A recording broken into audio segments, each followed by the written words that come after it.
Hey everyone, good evening. It is Friday, May 22nd, and it is Friday.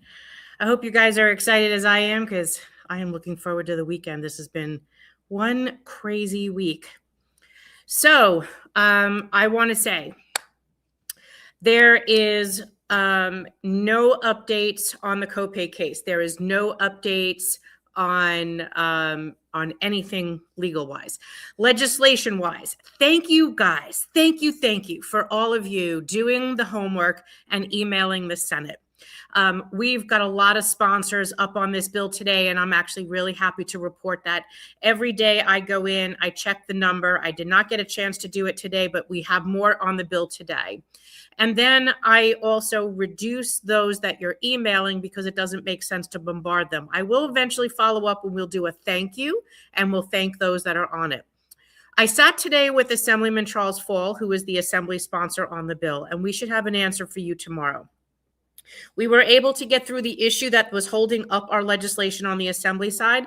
So hopefully when you get back from the holiday weekend, you will have homework on the Assembly side as well. So we cleared that with him today too. So I was very happy to report that. So stay tuned for that homework because you'll also get that coming next week. There's really nothing else to report today, but I do have something to say.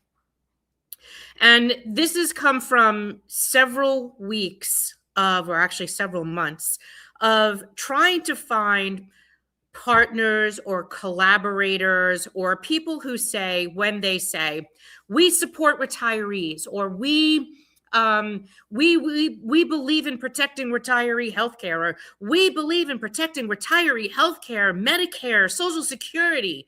But then when you ask them to do something locally, like here in New York City or here in New York State, they ghost you. And so today's conversation is going to be about that. In December, we prepared to do our legislation. And we prepared to do it on a city and the state side. And there was a reason for that.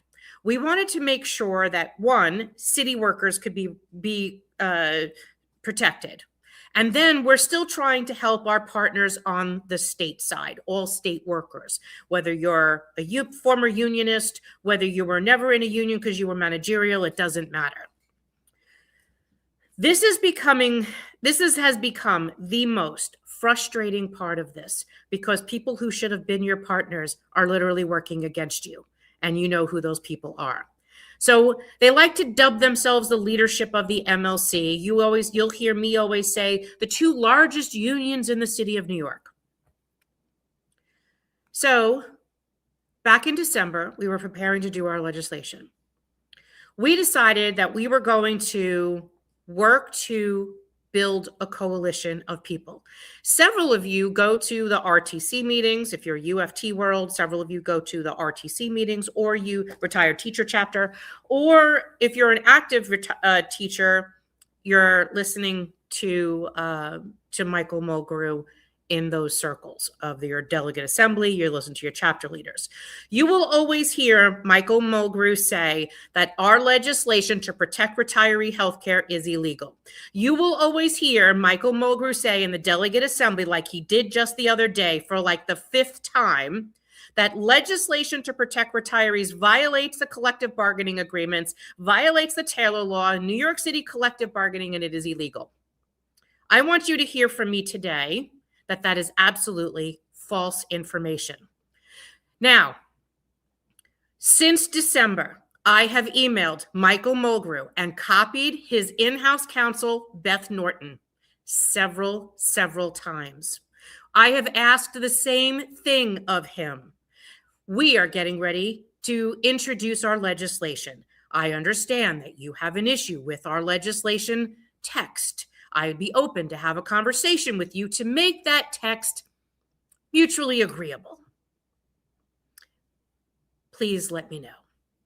Now, you know me to tell the truth. You know me to call out bullshit. You know me to do fact checking on everything anyone says. I have begged the unions to fact check the shit out of anything our organization puts out, and no one in almost 5 years has ever done that. ever. So I stand behind what I say. And when we do have a question, we go to our legal team, and we have a wonderful legal team. They are also supportive of what we are saying, that our legislation is not illegal, doesn't violate collective bargaining, and impacts no active worker. Now, remember what I have taught you from the beginning. Unions under the Taylor law, under the New York City collective bargaining law, only have the ability to collectively bargain for those in their union. I don't care what retiree you are, from what union you used to work for. You, if you are a retired, are in no union's collective bargaining agreement. You are covered under no collective bargaining agreement or contract. You are in no union's collective bargaining unit. Now, there are some unions that will have a retiree chapter or an association. You can be a member of those, but if you don't vote on that union contract, you are not in the union. Could that retiree chapter or that association give you some union privilege? I don't know, like maybe if you have 89,000 union retirees and you're only allowed to have 23,000 votes in an officer election. Yes, about 2 unions do that out of 160. That doesn't make you a union member, a full-fledged union member. You have a union privilege. Go back to the union constitution. Your UFT constitution, for example, since today's focus is UFT, will allow you to be a loyalty or legacy member. You're still not a union member. You are a loyalty or legacy union member. That's because unions under the Taylor law have one function: to collectively bargain for those in the union, in the collective bargaining unit, for wages, hours, and working conditions. And no retiree has wages, hours, and working conditions. Go to my Substack, please. Go to substack.com, go look up my name. You will see writing on about February 5th, and if I can quickly pull that up, I will, where I specifically wrote about this. And why was that important? Because there are a lot of people in the UFT world, for example, that want to say that you were all union members in the UFT, and no, you're not. Now, you might be, and when I say union, I mean UFT union. That does not mean, as I was told yesterday, that I am a union member of AFT or I am a union member for NYSET. Well, you can be, but those unions don't hold collective bargaining certificates.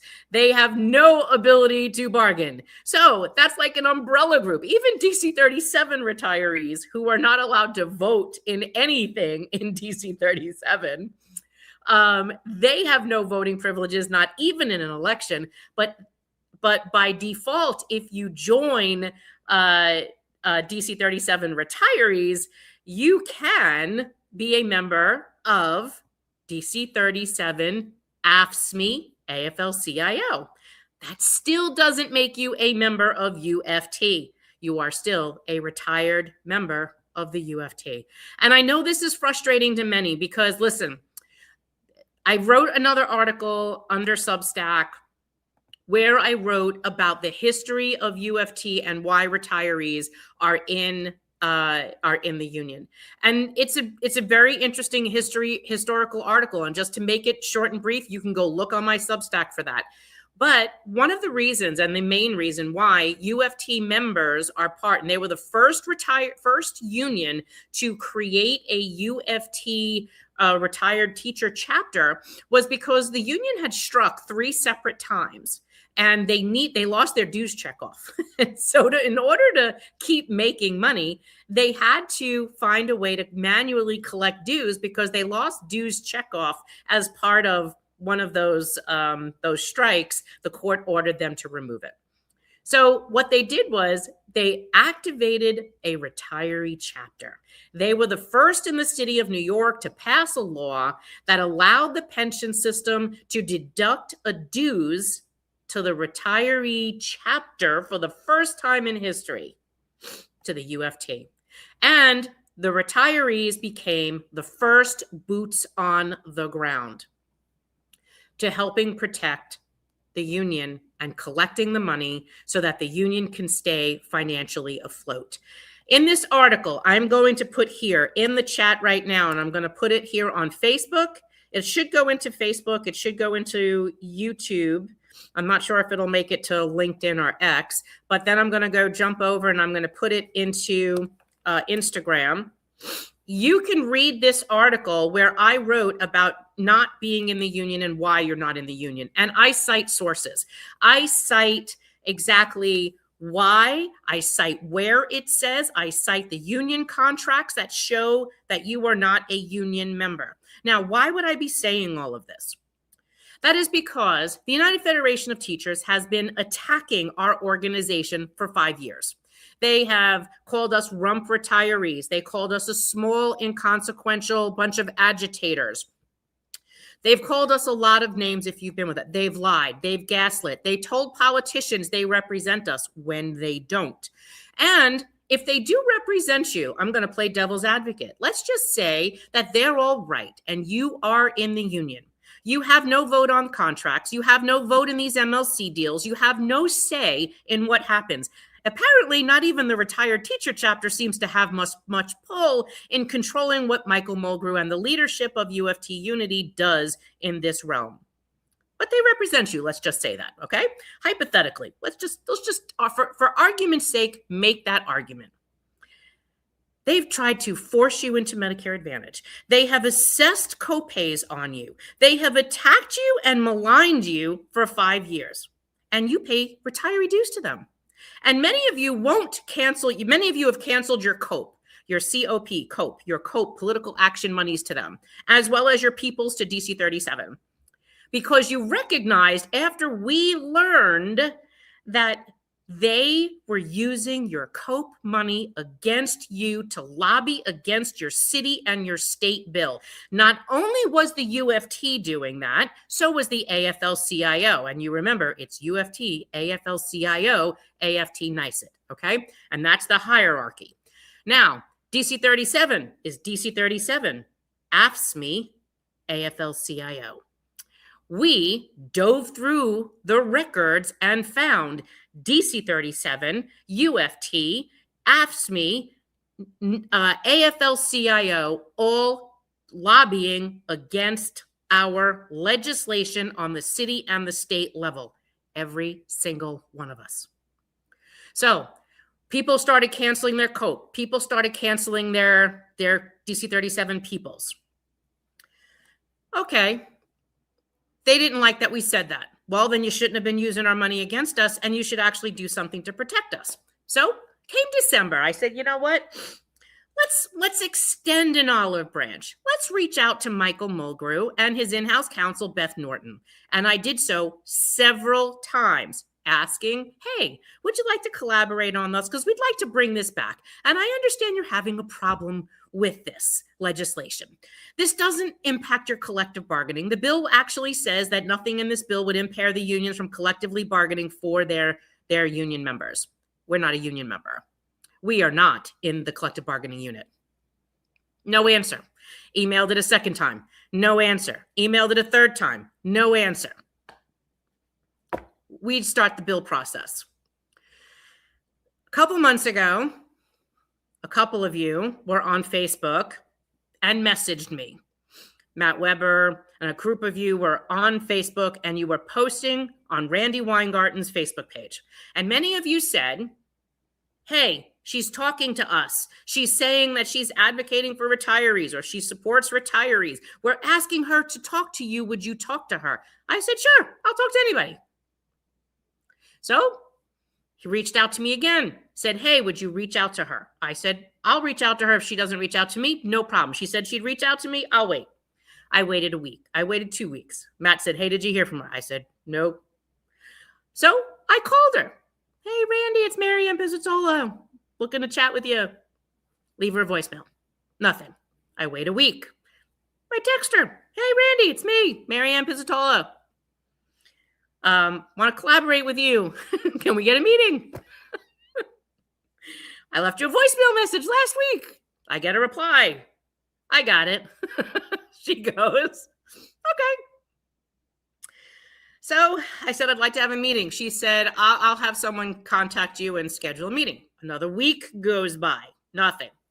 I call her office. Hi, it's Marianne Pizzatola. I spoke to Randy last week. She's supposed to connect me to you to have a meeting. Would you please do me a favor? I'm interested in scheduling something. So her assistant doesn't call me, but they do text me back.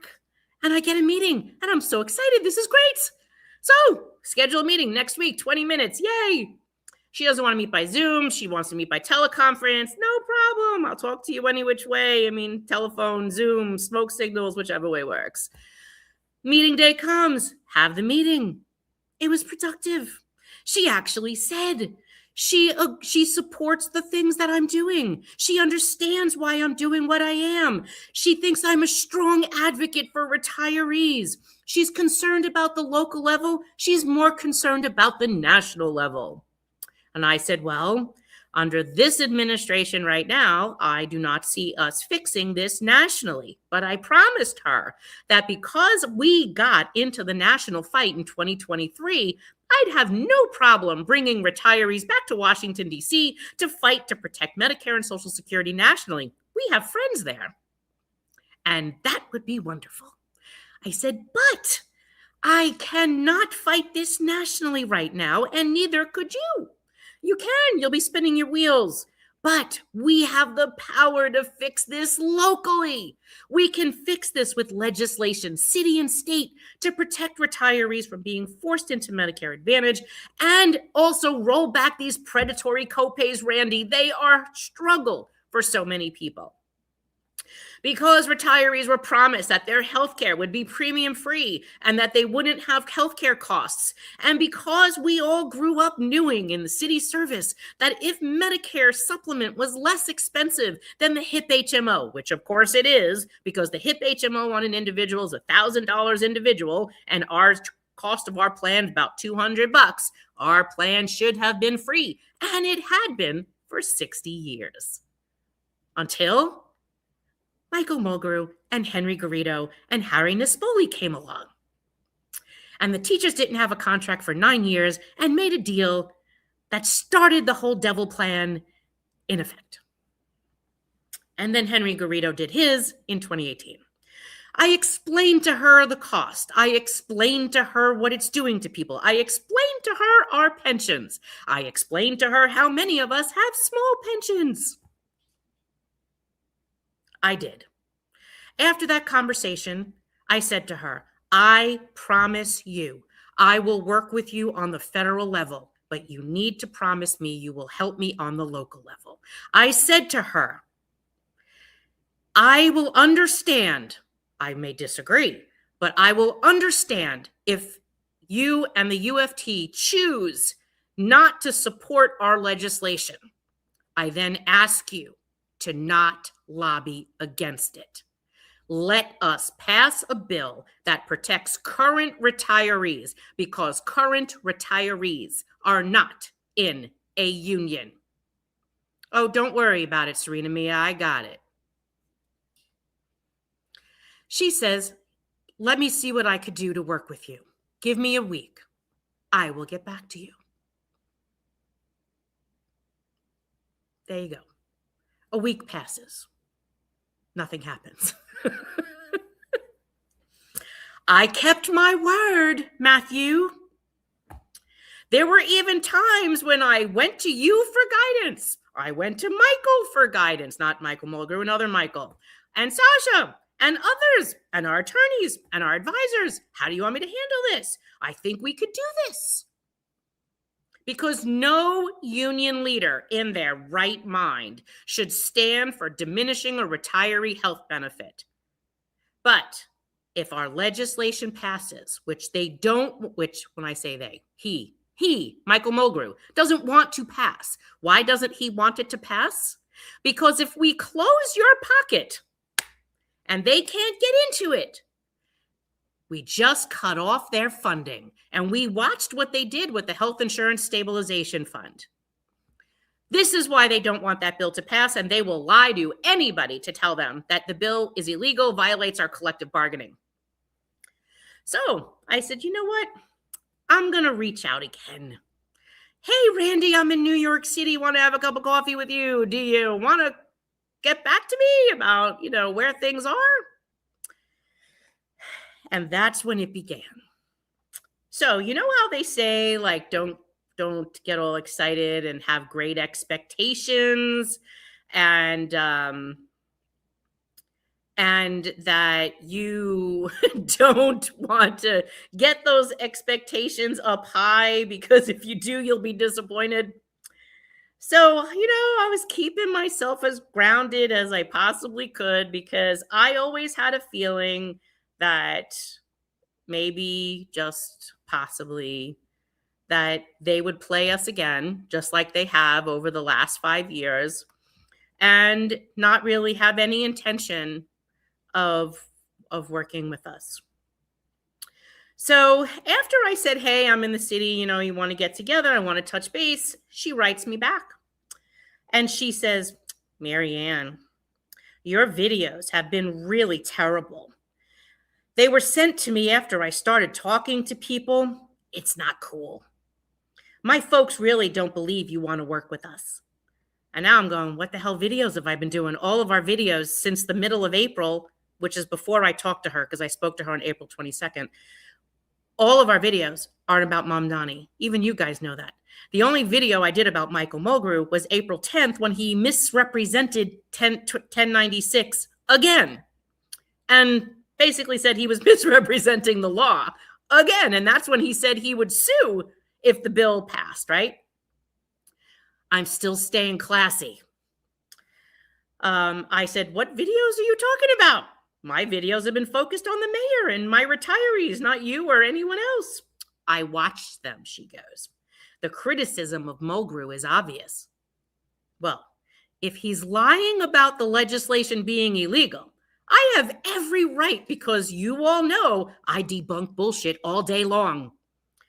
I'm going, I said, why don't you send me the videos that you're talking about?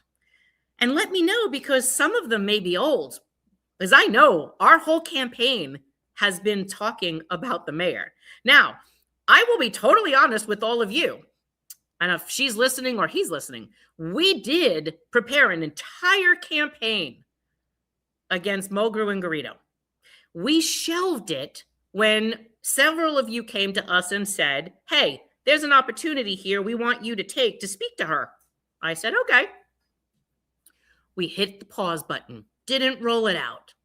And that was like March, April. She replies, okay, I will. Now, I never get an email. I never get a text. I get no links of any videos that I am alleged to have done. Yesterday, after thousands of you emailed me about Michael Mulgrew at the DA, lying again about 1096, I reached out to Randy again, and I said, good morning, Randy. Michael is once again spreading misinformation about 126 at the DA. I was hoping you would intervene.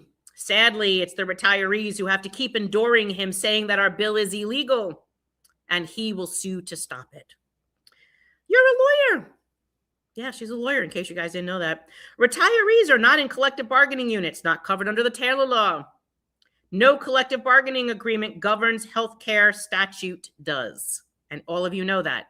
It is not in 300 collective bargaining agreements that we went through. It is only in statute. They can negotiate some components of healthcare. However, your healthcare benefits are provided under the law.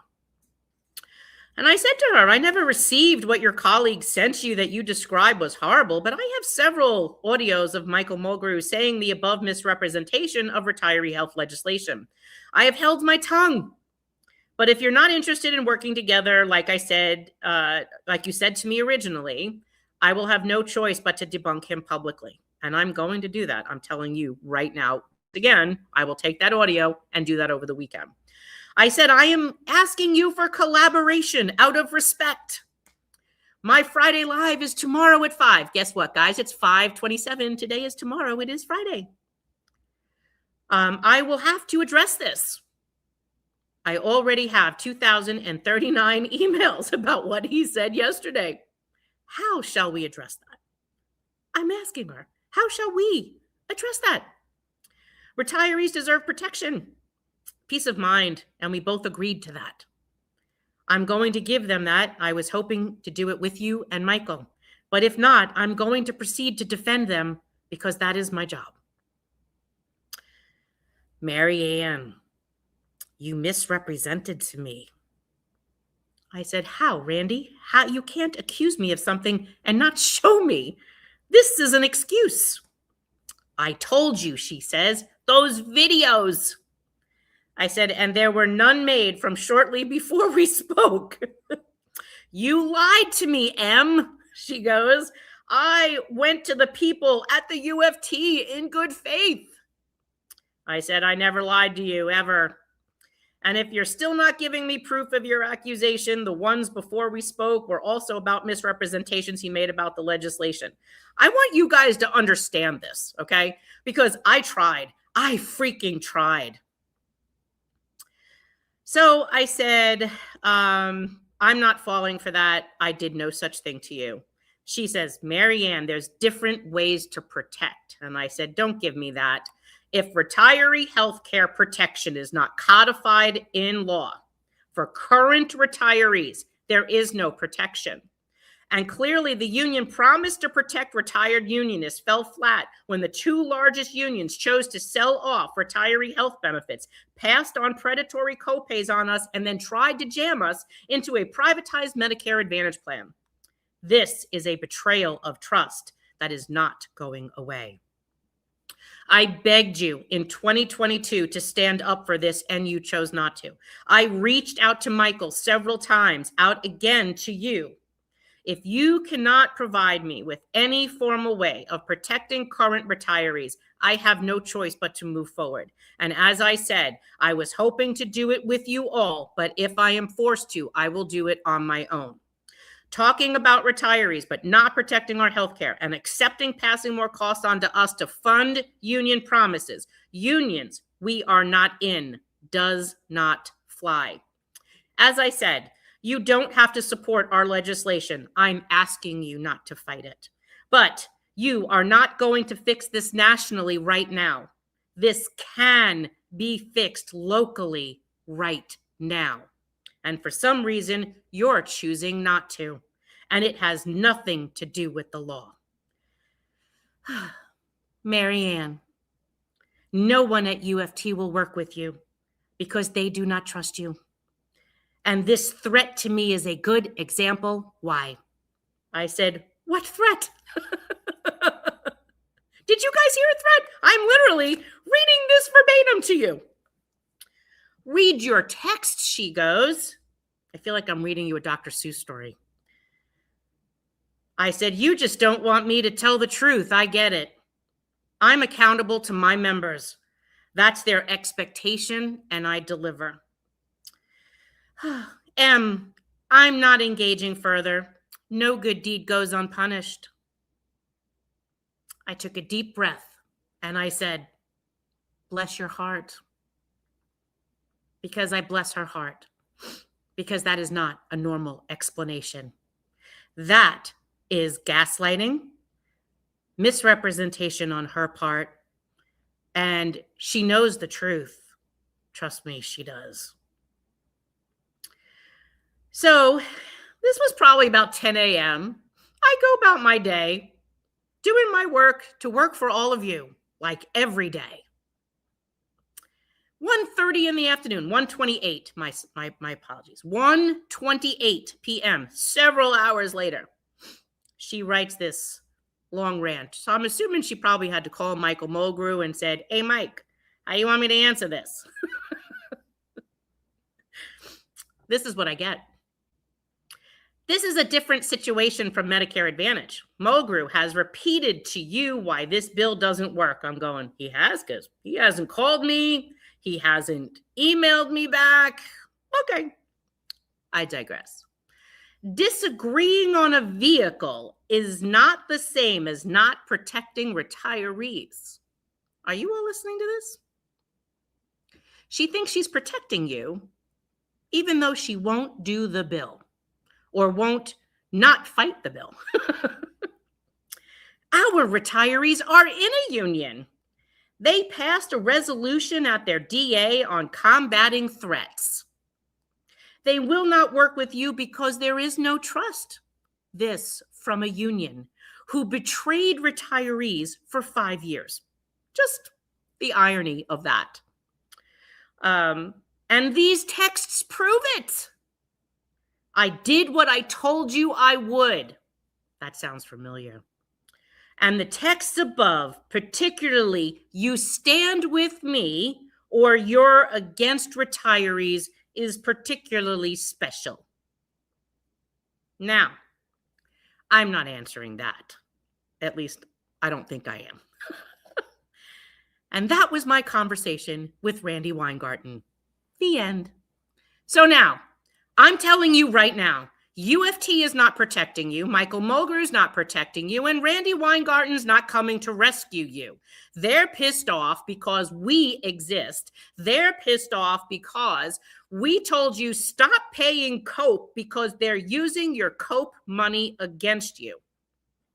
We said stop paying DC 37 people's money because they're using your money against you. And that's what pissed them off, because enough of you must have done it that pissed them off. And if the rest of you were still hanging on the edge, whether or not to cancel your COPE, you better cancel your COPE and start funding our organization, because they are telling you right here that they are going to lobby against our legislation. I can't make that any more clear anymore. Our website is scrolling up at the top. If you're not donating to this organization, then I suggest you start today. If you are still paying UFT COPE, you need to cancel that and start funding this organization to fight for you, because no one else is doing it. We're not only fighting to get your health care protected, to get your co-pays reimbursed. We're fighting for legislation on the city and the state level. And we're combating not just the normal bureaucracy, we're also fighting the two largest unions in the city of New York. And if she didn't just tell you exactly what she's going to do, she's going to fight you. They want you to think you're in the union. Well, if you're in the union, what did they do for you? Why are they not supporting your legislation? And don't come up with this cockamamie bullshit that your bill is illegal. So now I'm going to tell you. How do you cancel COPE? Hold on one second. I'm going to find you that link, because I think I left it up here somewhere. It might even be on our page.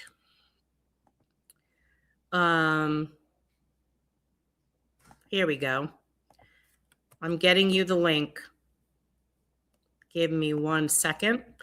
Link is being dropped in the chat, both on Facebook and YouTube. For some reason, it's not coming through. Is it coming through now? Let's try that again. Let's see. Yep. Okay, it went through there. Let's drop it off in Instagram, because there's people here on Instagram listening.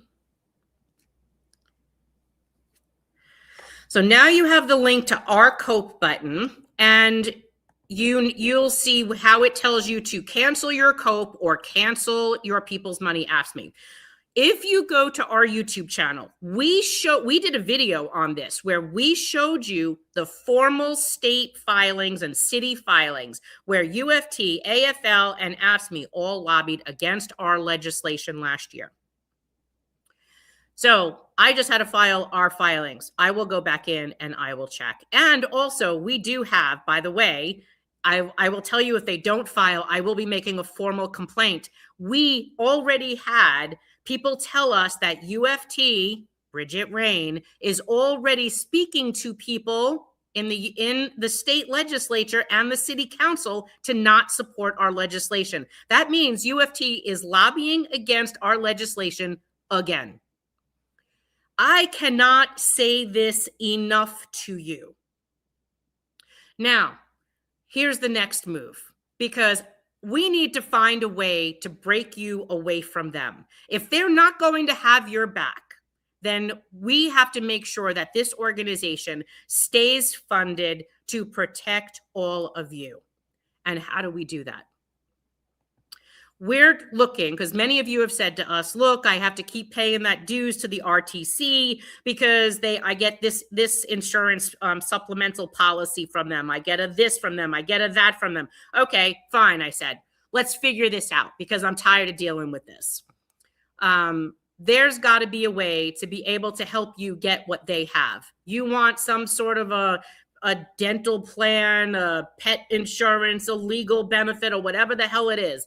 I will find a way to get that for you so that you could break whatever relationship it is that you're tied to a dues over an insurance product. And that is frustrating as hell to me. Oh, SHIP. You called it SHIP. That's right. So you saw me post a link a couple of weeks ago, and several of you freaked out about it, thinking that it was a way to get hacked, and it's not. We asked for 2 pieces of information. We asked for your birthday and we asked for your gender. We went back to the insurance company and we said, listen, people are kind of hesitant about giving a birth date.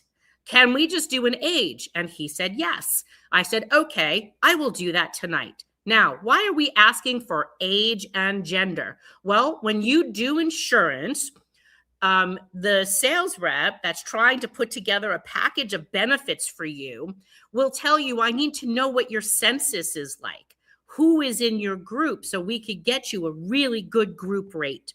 So we need to know gender and we need to know age. I said, fine, I will put it up. So Sandy, you should have got that link.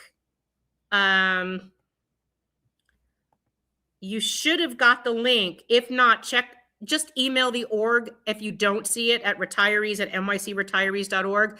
Email us, but I am showing that link did go through. I'll do it again before this is over. And it's too long. I have to put it in here. So in order for us to, welfare fund benefits are not connected to dues. Correct, Claudia. Your welfare fund benefits are not connected to your membership in RTC. You will, even if you are not a member of RTC, and there are many retirees that are not members of RTC or DC 37 retirees, the union doesn't control that. So if you are a member of them, then that gives you the ability to go to those meetings and vote in the meetings when they're voting on resolutions or whatever shit that they're doing that week. But you will still always get your union vision, prescription, drug, dental, whatever you get from your union welfare fund, even if you are no longer a member of the welfare, even if you're no longer a member of the retiree chapter. Now, below right now, I am dropping a link in here that this goes again to the survey. We hear you. You are telling us that you're willing to step away and move over to another product that's similar or whatever, or purchase products that might be similar to join the organ if it's part of our organization. And I said, fine. It's taking us to this point where we're trying to find something that we can try to roll out on our own. Because remember, you were formerly in your union, and that union has all of your personal information, your dependent information, your date of birth, your gender, your zip code. They know everything about you. Even when you retire, they somewhat keep up with that if you're part of the retiree chapter. This is part of why, like, the RTC keeps saying they have no access to the data. It's because the union holds it and refuses to give it to the RTC. The RTC can't even send out an email if it doesn't get the blessing of Michael Mulgrew. So we said, all right, fine. Tell us what you want. And you guys said to us that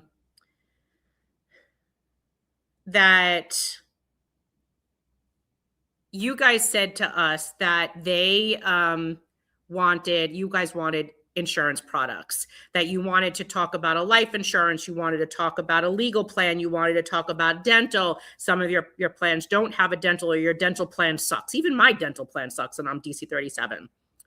So we just put in the link again to the survey, and hold on one second because I'm getting a question on this.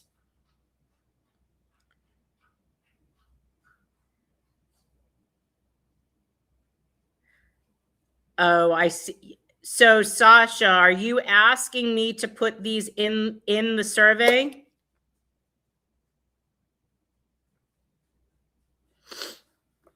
I understand what you're saying. Give me 1 second, guys.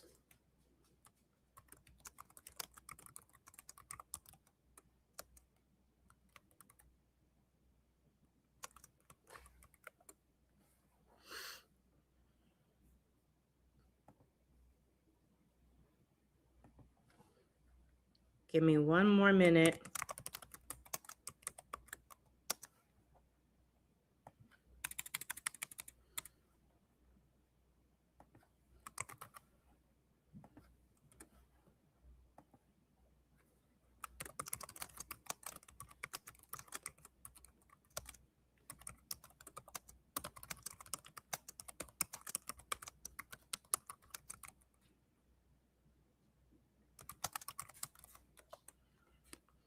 Almost done. I had to add another question.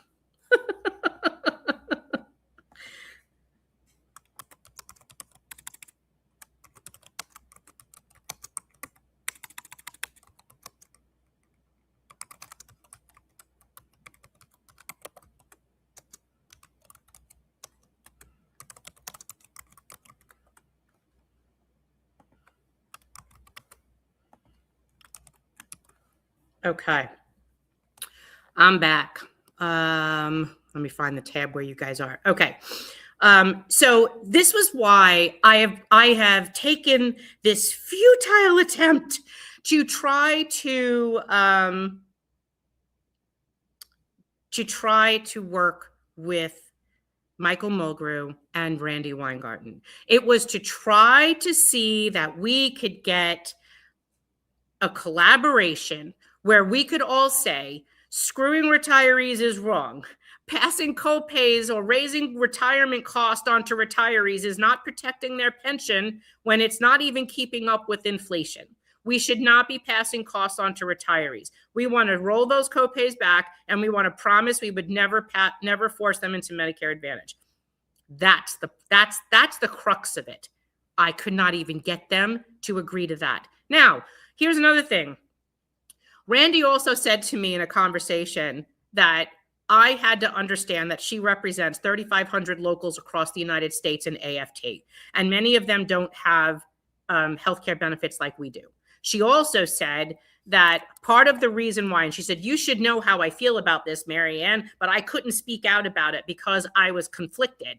And I'm like, how are you conflicted? And she said, because there are unions that locals around the state, around the country, that don't have benefits, and they have Medicare Advantage. So if she stopped us from being forced into Medicare Advantage because it's a shitty ass plan, then what is she going to do for the rest of her members that is their insurance? Well, if she was a real leader, in my opinion, because this is what I would have said. I would have said, well, Medicare Advantage could be a choice, because it's always been a choice in the city of New York since 1987. It could be a choice, Randy, but it doesn't have to be something you force down someone's throat in the way that they did it. So could she have done that? She could have said, hey, listen, Medicare Advantage isn't for everyone. It should be an option, but we shouldn't force people into plans. And in the 100 years that we've had healthcare in the city of New York, since 1942, we should not be forcing retirees into any plan. We've always given them the choice of plan that worked for them. So that's what she should have said if she was a real leader, rather than saying nothing. And I have a bridge to sell you if anyone believes that the two of them don't collaborate, because there's absolutely no reason for her to go from like 10:30 in the morning to like 1:30 in the afternoon and then come back with this broken, long-winded statement that basically calls me a liar. So I'm not a liar. I'm not going to lie to you.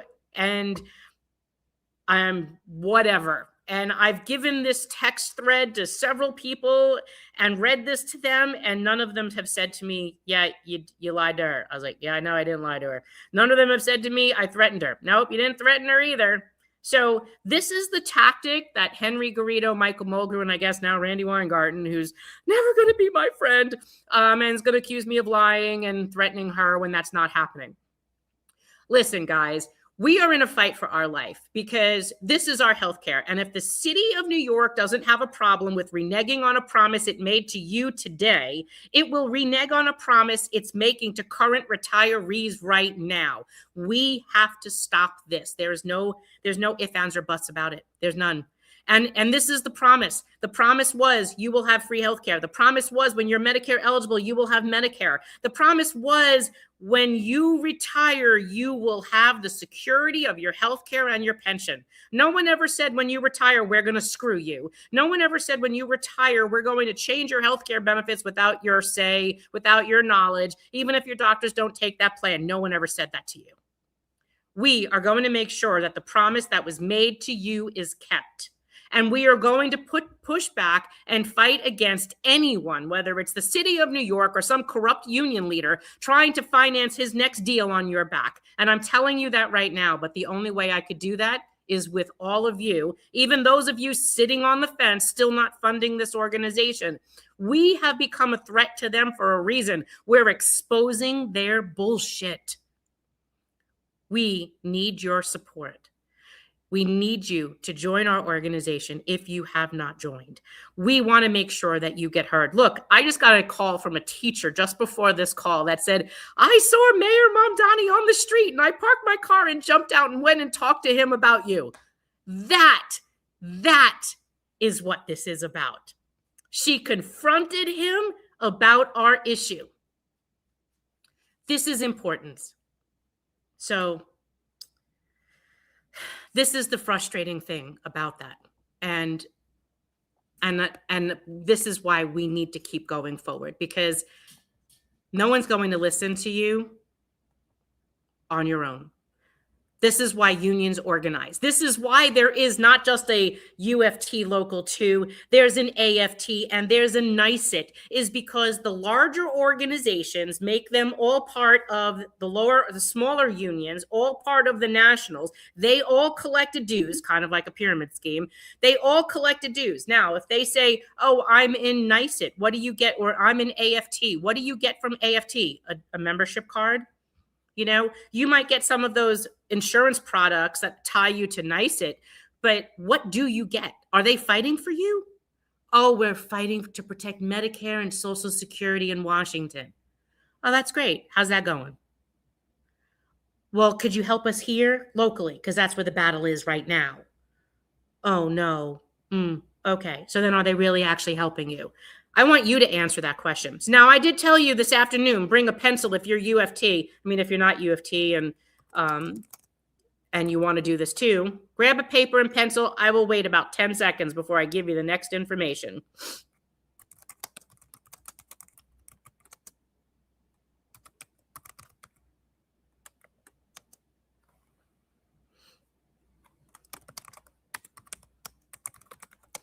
Okay. Now, let me come back to you. Questions. Nope. Information. M. Mulgrew. M. Mulgrew. M. Mulgrew. M as in Michael. Mulgrew. MULGREW at UFT.org. You are always going to hear from me exactly. And if you go to my Substack, wherever the heck that was, let me see if I could quickly find it for you, because I did put it in the chat before. You will hear from me exactly how our bill, or you as a retiree are not really in a union, or how our legislation does not violate collective bargaining. You hear me say that all the time. I'm dropping the link right down again to my Substack where I talked about this to educate anyone that really cared to read about it, to talk about why this is happening.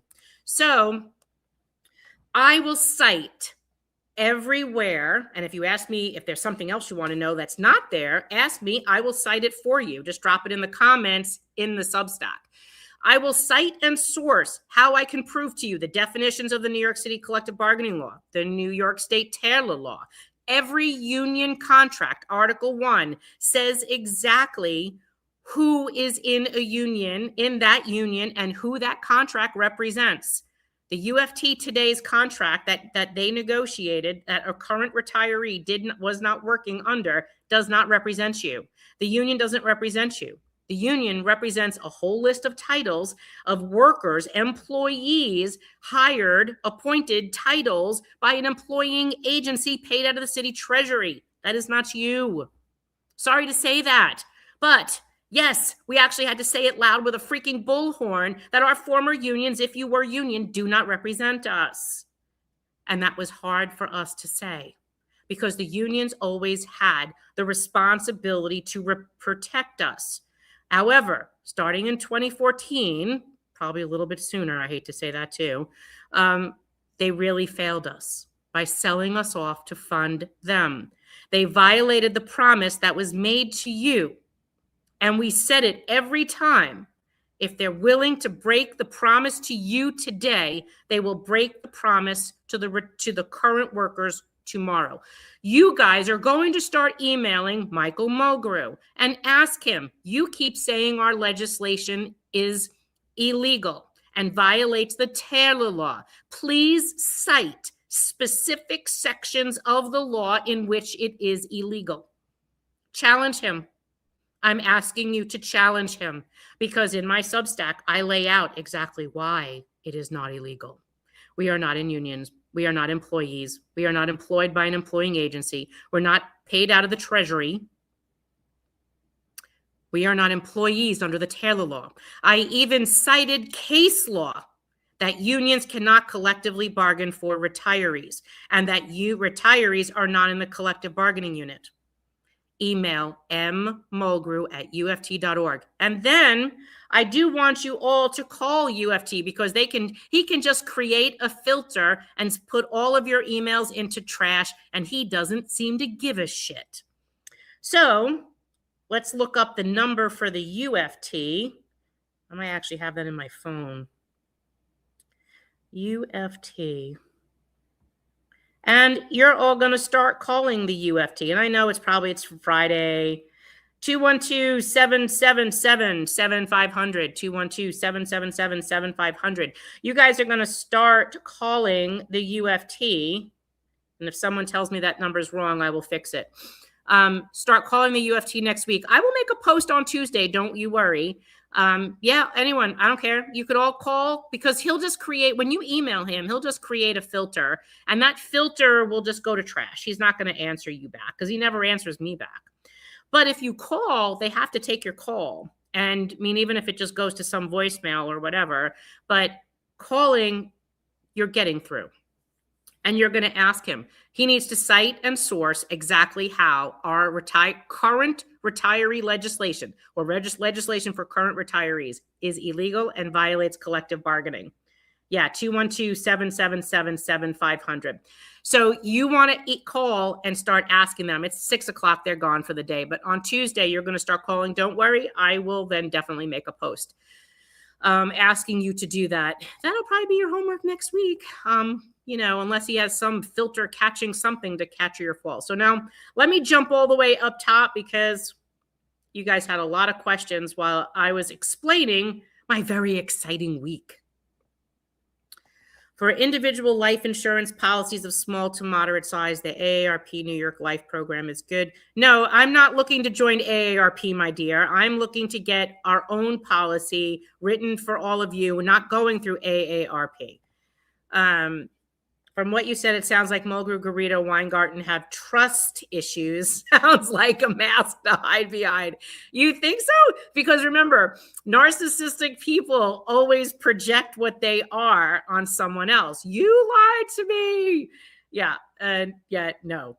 Here we are. We're doing this every week. I'm in public like every day, and yet I'm the one citing, sourcing, and calling out bullshit on a daily basis. And they want to say, you lie. We don't trust you. Okay. Yeah, that went over really well. From what you said. Yep, I hear you. I have a dumb question. There's no questions that are dumb, my dear. I signed up for the Retiree Association back when I retired in 2013. I was paying them $3 from the pension. That will be most likely. So Kathy, I don't remember what union you're from, what retiree chapter is. That's a retiree chapter or an association. If that is a COPE or a PAC, that is a political action monies. But if you are not interested in joining their retiree associations, that could be what that $3 sounds like. I don't know what specifically you're talking about because I don't remember what union you retired from. But if that's a COPE or PAC, it does almost sound like People's Money. You can definitely cancel that, the People's Money or the COPE. 444 dental plan is a joke. No one takes it here in Florida. My wife had $500 worth of work done and she got back $89, and I had $899 of work done. See, and this is what disturbs me, Chucky. Some of these locals don't offer a real dental plan. They give you a discount plan. That's what the UFT does as well, and so does your local. One of the things we're trying to do is find a true dental plan that, I think at some point we're probably going to go to the city of New York and say, we're funding our own benefits and we're forming our own retiree association. Instead of giving the unions our welfare fund money, give it to us because we'll handle it better.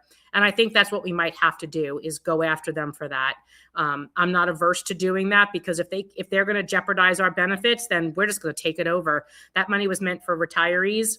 And if they're not going to give us our benefits or diminish our benefits, then we might as well just moderate our own. And that way, if there is a problem, we'll be able to tell you what that is, because clearly we would be then getting that cash, not hiding it. Mary Ann, thanks for all you do and our team continues to do. Secede from the union. But if we're retired, we're already, unfortunately, kicked to the curb. They should have protected us. That's the whole thing. I'm listening carefully to your message and sending about UFT and other lies about support for some seniors, retirees. The same type of response from Senator Gillibrand and Senator Warren and Klobuchar on long-term care excessive premium increases from Genworth and other insurance companies. They campaign on what they say they will do and never follow through. And John, I hear that from everybody, because they're not willing to fight the insurance companies. DC 37, sorry, left that out. Yes, Kathy, the $3 sounds like a People's Money. And in the link that I had posted a little while ago, there's an explanation on how to do that. If it ends up being your dues to the Retiree Association, only you can choose whether or not you're going to stay in to pay that. But DC 37 gets nothing. Any retiree in the DC 37 Retirees Association, you don't get anything out of that $3. Like, they don't give you any benefit to being there. You don't vote on anything. You don't vote for officers. You don't get anything. You don't get a T-shirt unless you go to an event. You don't get anything. And if you live in the city, you can go to their meetings if they're not held virtually, and they've been trying to move them more in person to get them away from retirees that live nationwide, which to me is not retiree friendly. But that's totally up to you guys to do if it ends up being your dues, not a People's Money. And when you call them, you'd be able to find out if it is a People's Money or not. So that would be helpful there. You can't take UFT Cy Beagle classes if you don't have a union member number, and they still send us union cards. So Janice, those cards used to say retiree member. They didn't want you to think that you were retiree, that there was anything different from you. So they stripped off the word retiree and they just left the word member. And Cy Beagle classes you could take anywhere. You don't have to just take Cy Beagle classes at UFT. The courses that they teach there's many classes for retirees in different boroughs that are typically at no cost or low cost, which is what you get at Cy Beagle. So that to me isn't any other unique benefit that you can only solely get just from there. There's senior centers, there's other retiree organizations, clubs of stuff that you could do. There's even, if you're interested in a specific type of class that you can take in other locations, it's just a matter of finding it. They're making that known there just to keep you, again, tied to it one more time. Weingarten also took $1.4 million of union money to write a book. I think I read that this week in the Post. You're not members. For leadership, they don't give you a full vote. Right. They're giving you a partial vote. So like retirees, there's like 89,000 of them is what UFT reports on its financials. And of that 89,000, however, they only allow retirees to have 23,500 votes. That's not a lot of votes. So if all 89,000 retirees chose to vote, that meant that they'd still only get 23,500 votes towards the election. Now your vote doesn't count at 1. It counts as whatever diminishment of divided by that 89,000. That's not a full person. You don't even count as a full person. If you think you're a union member, you should ask yourself this: do I get the same benefits as a retiree as an active worker does in that union? And if you could answer yes, which you can't, then you're a union member. If you answer no, you're not a union member. Can you vote on contracts? No. Do you get all the same benefits? Do you have votes? Do you can sit on a board of the trustees in the UFT? Can you sit on your welfare fund? Some of that might be yes, some of that might be no, but I'm going to tell you the answer is no. They may hire a retiree to work there, but you don't have a vote in that process. Can retirees sit on boards of trustees on pension systems? No. Do you vote in collective bargaining? No. What kind of struggle do retirees have at your DA even to be heard? You have to fight to be heard. No. So I'm sorry. Yes, leadership elections. I hear you. And let's not forget, seemingly on a daily basis, fewer healthcare providers accept Medicare Advantage. I know. Randy only works for Randy. What did she say to that? That's a long time ago, and I don't know, Mill to draw for. I don't honestly know what that was in response to. Why lie? The truth is always available. Yes, my sister, I know. Saying you are a liar is potentially slander and thus could be litigated. Recommend. No, so here's the deal. It was personal to me. I mean, she didn't make it public yet. I'm telling you what she said to me. And it's in a text message. Like, she didn't make it public. I'm telling you. So if she does make it public and say I'm a liar, I'd be very interested to see that. But no, not yet. Yes, and donate. Well, are we going back to court on those? No, Gerald, there's right now, you cannot activate that case unless you've been harmed yet. Mogu said in the video you sent he would sue the city. I know. And we're trying to find a way that we could sue them back. Mary Ann, you are better than all of them. Don't let them get under your skin. You're right, 100%. We depend on you and love you for everything you do for us. We have your back always. I love you, Kathy. Thank you for that. I do not let them under my skin. My goal today was to educate all of you that people who say they have your back but don't show you the pudding don't have your back. When she says there's other ways of supporting, other vehicles to support retirees. Well, what vehicle? A freaking Pinto? Because if you're sticking me in a Pinto and telling me you're taking care of me, you're full of shit. No, there's only one vehicle right now that will protect retirees: codifying legislation to protect every current retiree from having their health care diminished or their pension diminished from paying copays that they were told they would never have, to fund whatever it is Michael Mulgrew and Henry Garrido is trying to fund. That's not going to fly for you. It's not going to fly for me. And if I have to keep screaming at the top of my lungs, I'm going to keep saying that. You have seen me quiet on this now for months, and this is why, because I wanted to give her the chance to try to work with us. She's letting me know she's not interested in working with us. So gloves are off, honey. I am willing now and free now to speak about anything I want to. I tried. I bit my tongue. I let him go and talk bullshit all he wanted. Now, no more. And if you want to keep talking about how you're protecting retirees, I'm sure now you will have a larger, more aware army to call you out on that as well, because that's not happening. You can say you're fighting it nationally. You have the ability to fight it here. And let me tell you something, sister. If you were able to codify a protection protecting retirees in the city and the state of New York and protecting their Medicare here locally, well, you just earned stripes and credibility to fight that nationally. And you didn't do that. We will do that. We will do that. And then when we're done doing that, as we've been doing, we're going to keep doing it like we did in Delaware and like we did in Vermont and like we did in Illinois and we did in Ohio. We helping Ithaca and Cortland and California and Washington. We collaborate with those retirees to tell them how to fight back.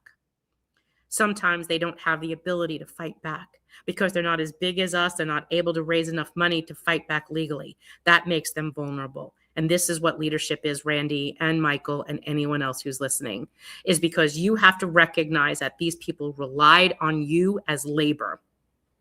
And that's another problem we're seeing, if you've been listening to our radio show, is more and more unionists, active unionists, are coming to us saying, how can we fight this? Because we are being disenfranchised from our own union because we dissent. And they said, we dissented in retirement, and they still try to kick us in the head and called us names.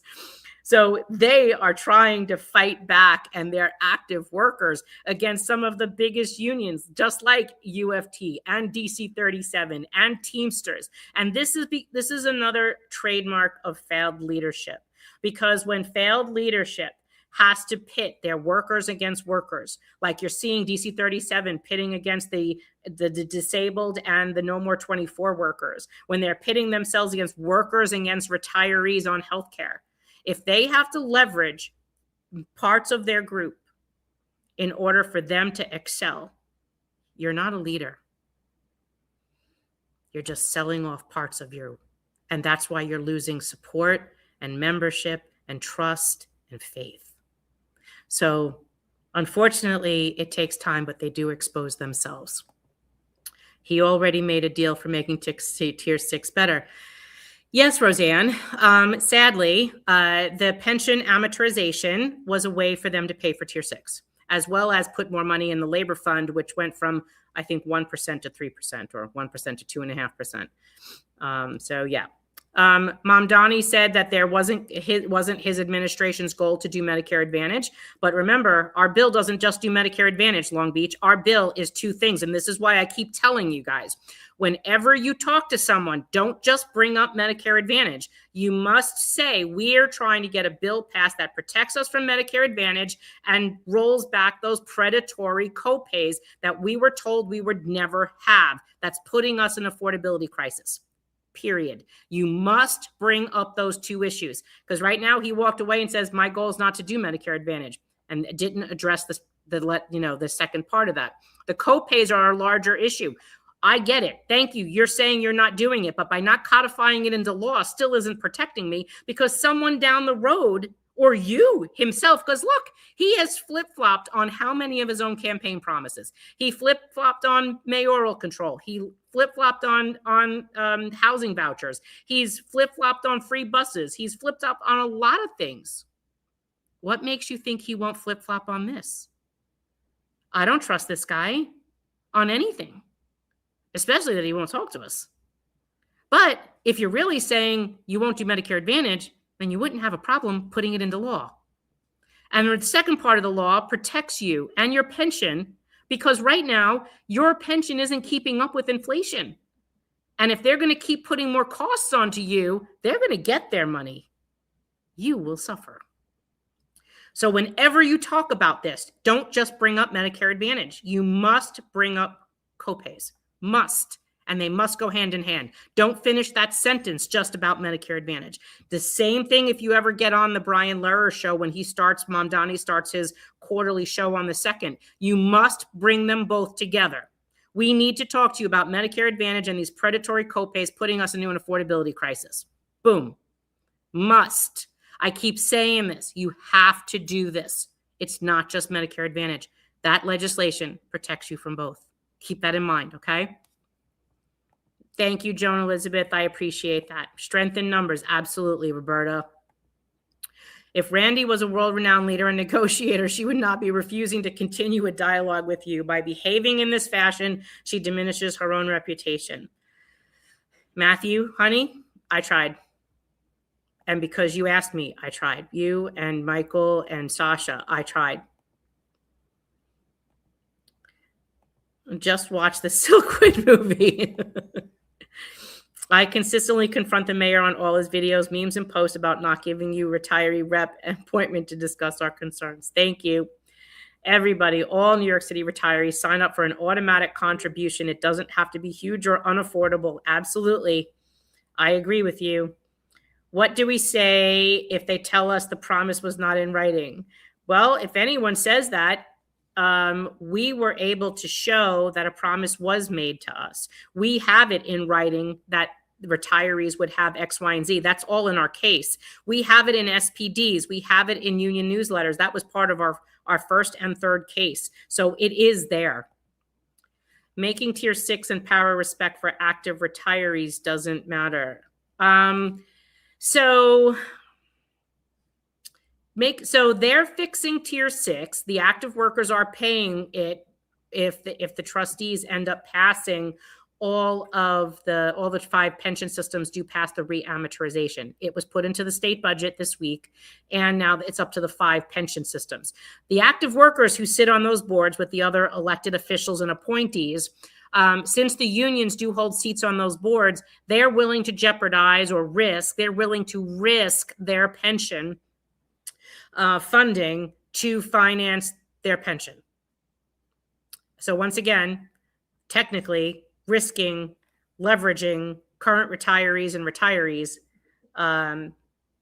they're also willing to leverage that to finance their future pension tomorrow.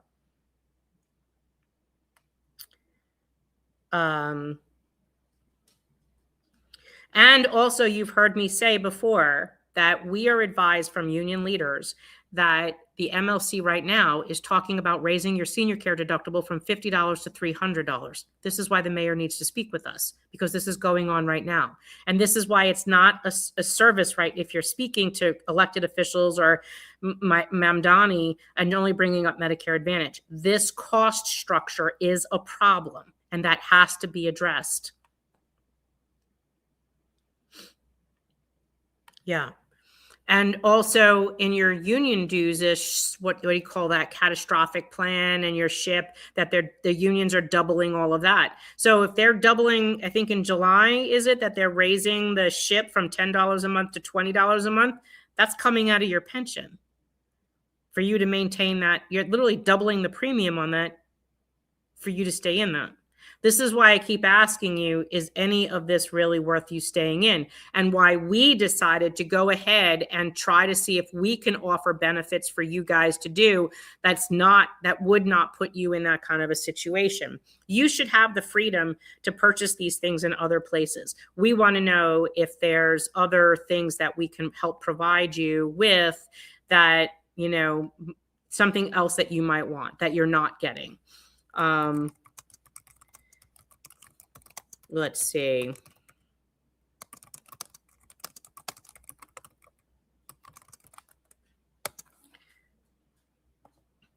Okay. I think we retirees need to introduce legislation to protect us from every aspect of retiree life. The movie Ghost describes what happens to those who are. I know, I love that movie. They lost their reason for being, and you revealing it is dynamite to them. Yes, I am their kryptonite. Every DC 37 union class I took said only working people are in unions. Yep, and they know that. MP, please address the New York State Senate sponsor status.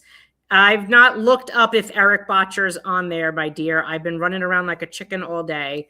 If you want, I can take a quick peek at the bill right now to see if Eric Botcher is on there. Let's see. And I'll tell you if he's on. Nope, I am not seeing Eric Botcher on the bill.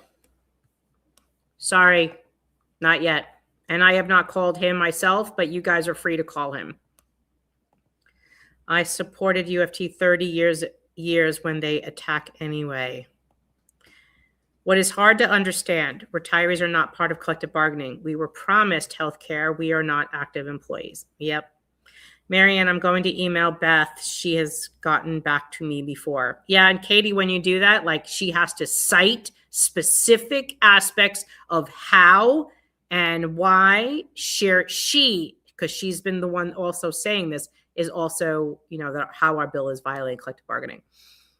Donations are a must. UFT and DC 37 don't need to raise funds like Marianne's had doing. Yeah, because every month they get money out of all of their workers and their retirees' paychecks, pension checks. I don't. I have to ask you to support what we're doing to fund our organization. And they're trying to cause hiccups in our funding with other devious things that they're doing by attacking us, attacking our organization, myself, and then the way they talk about us to elected leaders.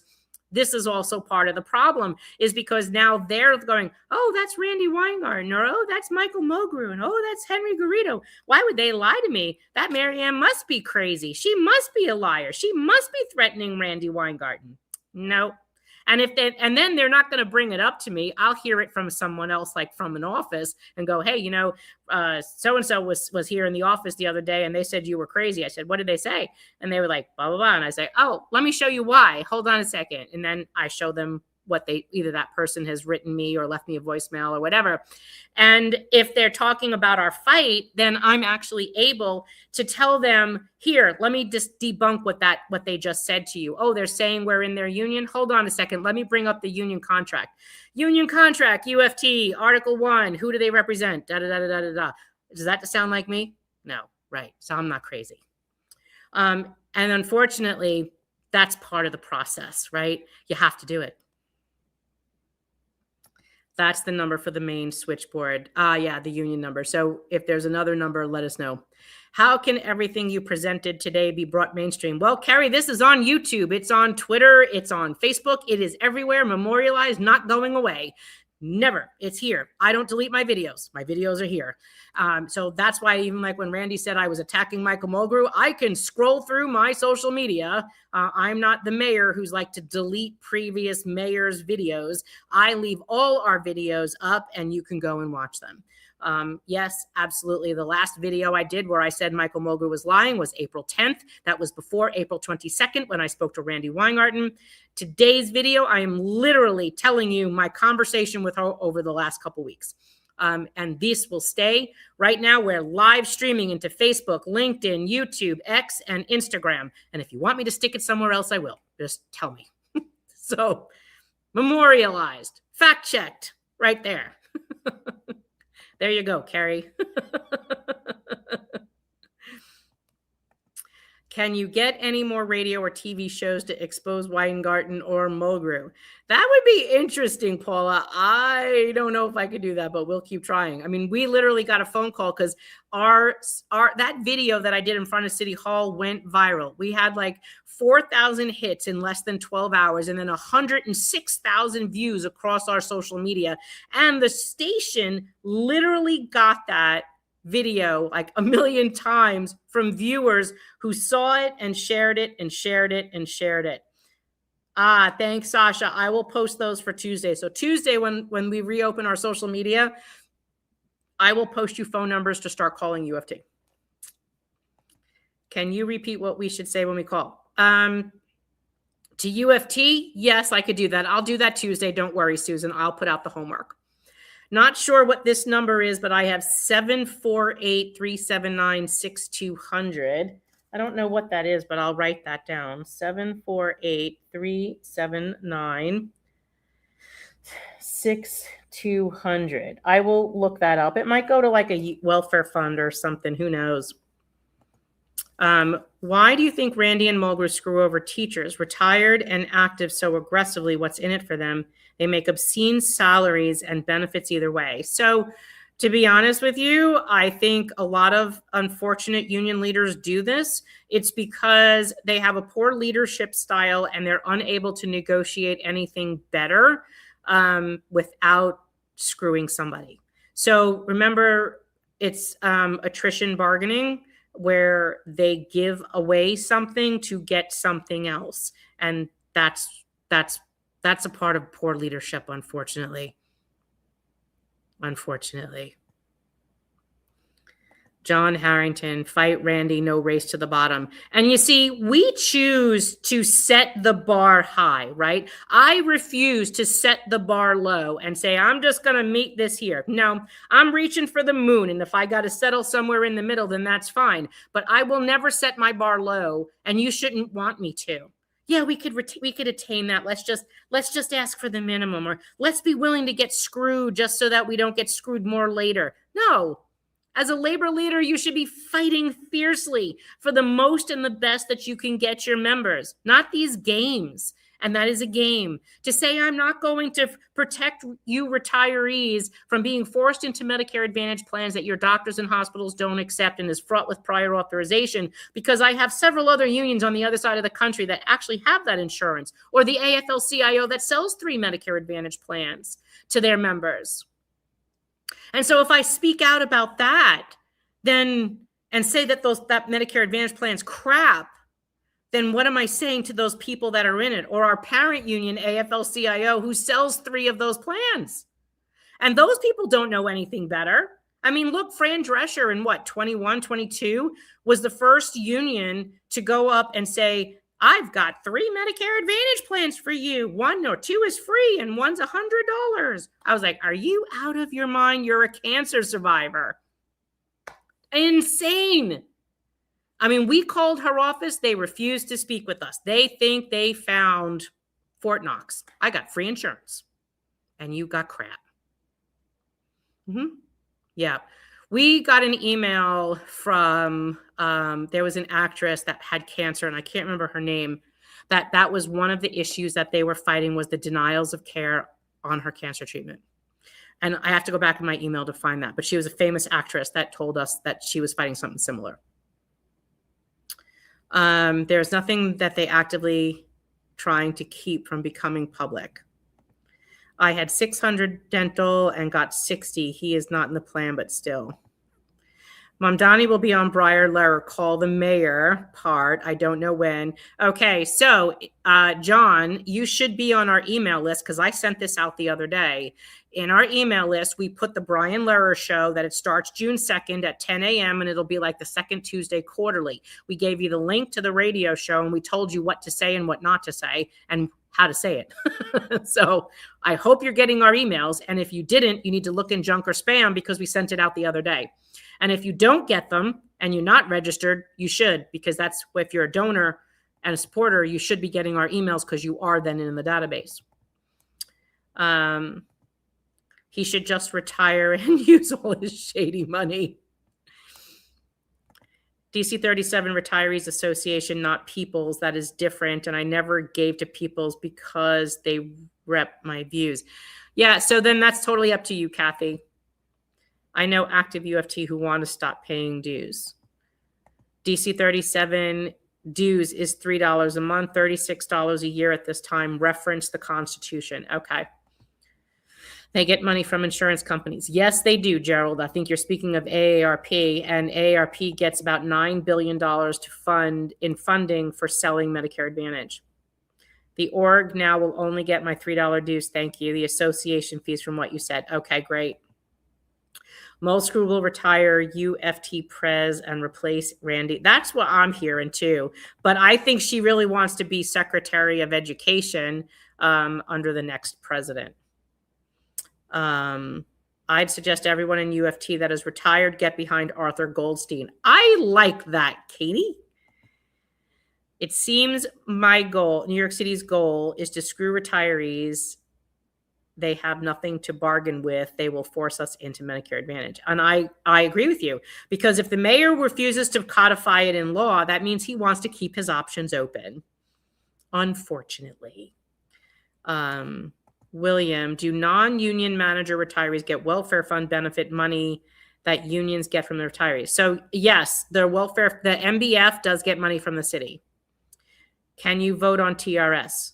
No, I was told retirees cannot vote in the TRS election. Right. You answered your own question. That means no, you're not in the union because you don't have the same benefits or whatever that the active workers have. Active workers could do all of that. Retirees can't. If you make a list of all the things active workers have, and they equal what a retiree has, or a retiree has equals what an employee has, then fine, you're in the union, but you're not. You cannot, as a retiree, have all the benefits that an active worker has in the union, because you're not in the union. Now, if you want to say you're a member of AFT, okay, UFT is a union. They don't hold a bargaining certificate, though. They're a parent union. What do they do for you? Anything? Yeah. Get back to me on that. They don't have our back. They're stepping on our back. Amen, sister. And protecting all future retirees. I don't think union presidents can be voted out. I think corruption charges will do it. Well, union presidents can be voted out. It does take a lot, though, to get active members to do that. Can we please talk about the fact that Emblem is admitting that they had ghost networks for mental health, literally one of the most vulnerable populations? Thank you, Katie. Yes. So you should have received a letter if you potentially used any mental health benefits that you may need to look at if you did use mental health benefits from Emblem. This is a case that one of our attorneys had actually brought and in collaboration with another law firm. But yes, they've established that there were ghost networks. I think it was under Beacon. But if you did receive a letter, it's because that this was a settlement. And you can see that they're looking that you provide proof of having been a victim of that ghost network that Emblem had for mental health, and file that claim with them. So if you didn't get that letter, you were probably had not used, if you're hearing me speak about this, probably did not use mental health benefits. If you did use mental health benefits, and I don't honestly remember the time period, but I'll put this information in the next newsletter. Then you'll probably need to call the claims person and identify that you were a potential claimant during that period. But that's what she's referencing here. The other vehicle for protection is night cops. Absolutely, Diane. We are the only vehicle. Because clearly they're trying to keep me quiet and don't want me to tell the truth, which we will always do. Slander is spoken defamation, libel. Yes, but it would have to be public. Like, this was a conversation between her and I. I don't think she can slander me to me. But if Randy decides to go on some rant on YouTube or Twitter or Instagram, I'm sure you guys will hear it and let me know if she's talking about me. And then you'll get back to me. But trust me, I won't cry. As a beneficiary of my wife's benefits, I would like to contribute. May I do this? How do I do this? And I thank you for your work. So John, thank you very much for that question. So you as well can contribute. Our website is literally floating above my head, nycretirees.org. And at the bottom of every newsletter, I do have a little video telling you how to create an account. Now, when you go to the main page of our website, when you go to that website, there is a link that will say like, create an account or become a member. There's a couple of options there. So you can do that, or just make your donation and then you'll get a thank you. There's a way for you to log into the portal. Make sure you're getting our newsletters. We do send them out, try to send them out once a week. Sometimes I don't get to them maybe for like 10 days, but I do try to do them weekly. And then at the bottom of that newsletter, or if your wife gets one, it'll show you how to create that account. It's on our YouTube channel as well to instruct you how to do it. That way you have your own logon. You can sign up for a one-time donation. You can sign up for quarterly donations. You can sign up for monthly donations. If you ever need to change that, change the amount, change the day, change the method of payment, then you can log in and you can do it right from there. So that's why we give you that availability to do that. And that's how you do it. So let us know if you have trouble. You can always email us, retirees@nycretirees.org, and let us know if you're having trouble, and we'll help you walk you through it. Okay? I answered that one already. Who represents the retirees in the UFT? I would like to say we do, because I don't think anybody else really does. I don't know if you were being serious about that, but there is a retired teacher chapter, but they're not protecting you. They're not protecting our legislation. And that's why Katie is also recommending you advocate to support Arthur Goldstein, who's running for chair of the RTC. Yeah, it's exhausting. Did Wisconsin lose their pension? So Wisconsin, Illinois, these New Jersey, these were all pension issues where those municipalities had major financial issues on their pension. Some went bankrupt, and there were some in some locales. I wrote about this too on my Substack. Go look at that there. You are a true leader. Thank you, Anne. I love to go after Mulgrew for unauthorized practice of law. I know in my dreams, but it gladdens my heart. Ellen, there's an audio of him. I have several audios. I think I probably have about 6 or 7 now of him on this issue. And on one only did he bring his attorney, who also misrepresented the truth there too. But hey, that's them. I don't know if that's actionable, but relied and trusted and then betrayed by unions and government leadership. Sadly, because a promise was made to you that leadership allowed to be broken to benefit them. You never know unless you try, as I tell current teachers and paras working now who are my family and friend circle. Yeah, I know. My boss. Can our lawyers notify New York State and city politicians that our bills are legal? We have. I don't have TRS election results. Does anybody here have them?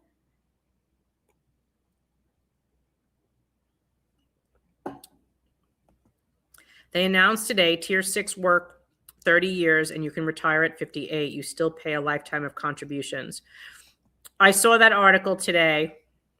You're welcome, Charney.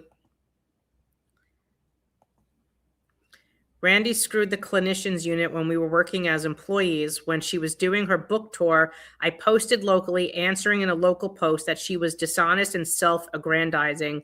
I got an angry and nasty response from our wife.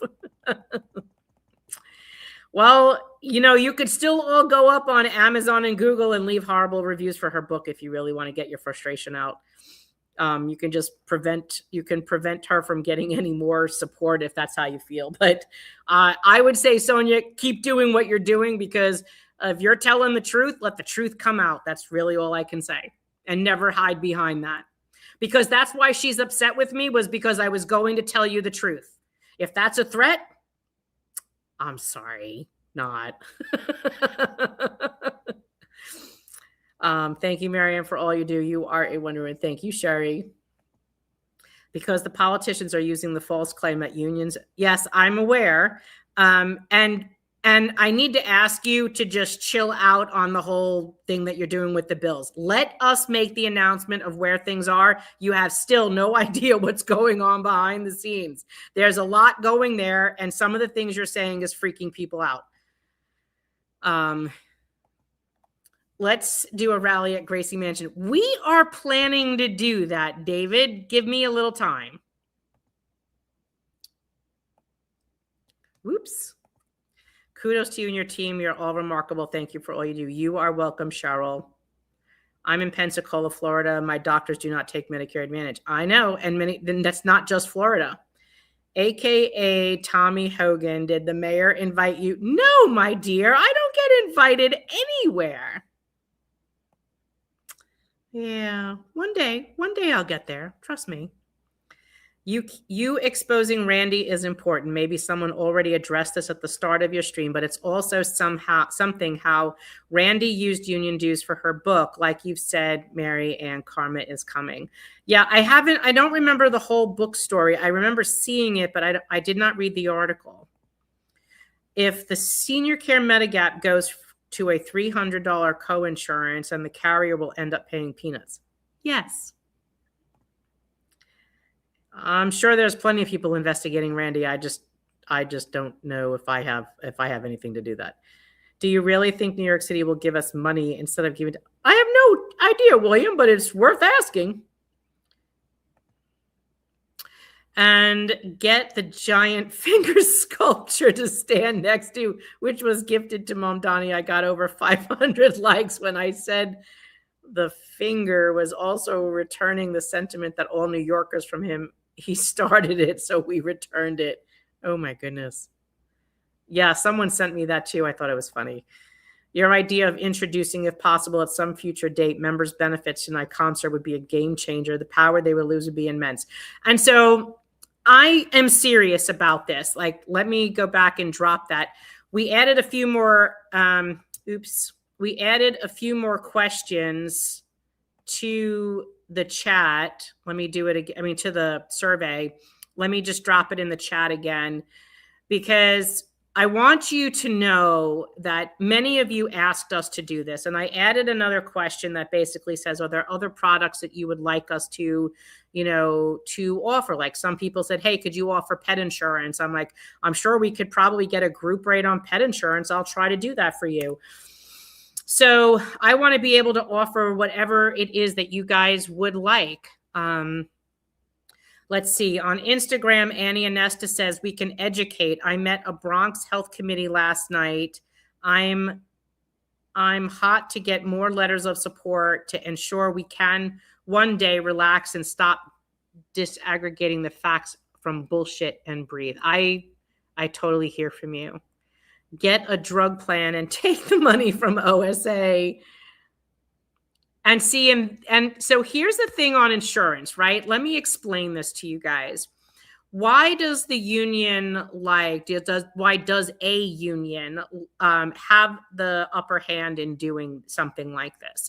And that's because, one, they have all your data. They have who you are, how old you are, your gender, your zip code, and they also have younger members and older members. Who are the higher risk people? Typically is your older members. So if you're doing an insurance like a life insurance or whatever, those kinds of products come with a higher risk with an older population. So that's why it also helps with volume. If I only have like 2,000 people answering a survey, then I can't get a decent enough rate had 30,000 people answered a survey. So if 50,000 people answer the survey and we have like 116,000 people on an email list, if a majority of those people answer this very generic survey that they would be interested in some kind of a product, and then I give you the ability to tell me what you would be interested in, or if you have a NICET type product like a catastrophic plan or something else, or would you be interested in something that you don't currently get, or maybe you do get something that you would like not to get from where you're getting it from, but get it from us. What is that? And I can only, with the strength of volume of number of people and spouses, be able to get a better rate because I leverage volume. Whereas a union literally has to just call an insurance company and they have all that data right there. They can tell an insurance person how many members they have, their age groups, and how many men and women that they have. Because why? Women live longer than men. So that information is important to have so that they know what the risk is when they're providing us with a quote. And this is why we keep asking for this information. So today, I'm just asking you for an age and a gender and a couple of other questions regarding the NICET stuff and other products you might be interested in. There's no way to track this. I don't know who you are if you answer it. We're asking you to answer it once. That's it. And if you have a spouse, answer it for them if you're interested. But that is it. What is the Assembly Companion Bill number? William, in the beginning of this video, I said I didn't have it yet. I would have it in the beginning of next week, hopefully. People need to tell officials that deductibles, co-pays, SHIP, catastrophic, drug plan, dental, vision, and hearing are all things that can go up in price and get reduced in the scope of their benefit, also known as shrinkflation. Good point. Eric is in DC 37's back pocket. Well, hopefully we can get him in our back pocket. He was in our pocket once. He's not going to want to rebuff us again. There is an anti-Mamdani rally coming up. I don't know if I know about that. I saw one in Brooklyn the other day. 28 state sponsors so far, and thanks as they sign on. Yes, because as they go on, I'm reducing the email list that goes out. Is there any data query we can do to track each member on your page and their donation history so that we can write them and ask them? Yes, we do send out emails all the time to people that are not donating, asking them to donate or haven't donated in a while. Union dues against their retired members in court and campaign donations to those that are not willing to support us.